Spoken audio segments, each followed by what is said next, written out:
सामरी स्त्री, यूहन्ना 4:1-42।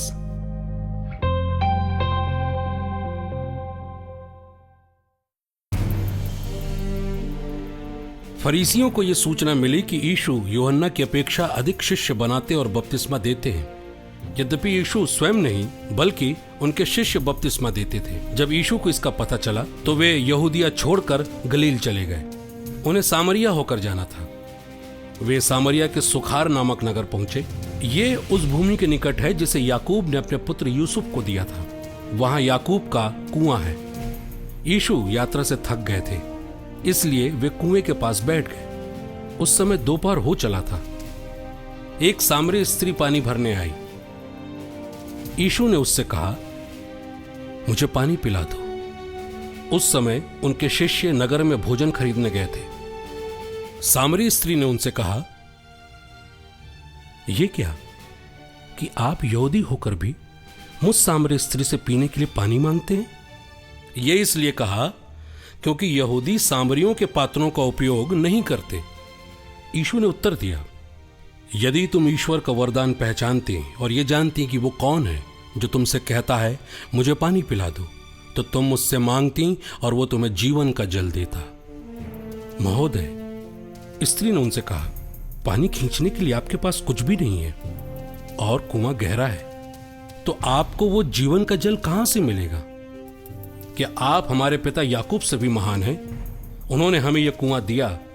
वे स्वयं, उनके पुत्र और उनके पशु भी इसी से पानी पीते थे। यीशु ने कहा, जो ये पानी पीता है उसे फिर प्यास लगेगी, किंतु जो मेरा दिया हुआ जल पीता है उसे फिर कभी प्यास नहीं लगेगी।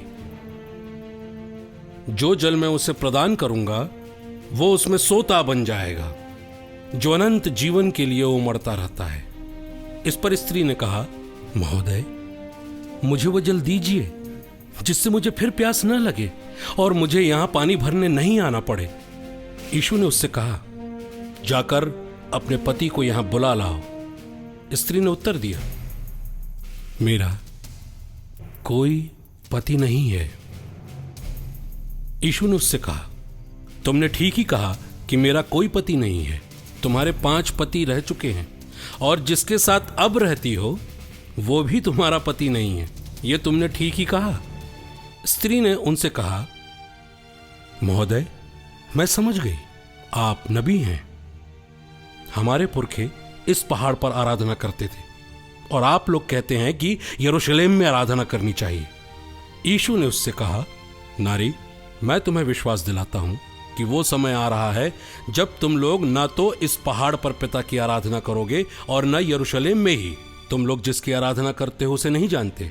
हम लोग जिसकी आराधना करते हैं उसे जानते हैं, क्योंकि मुक्ति यहूदियों से ही प्रारंभ होती है।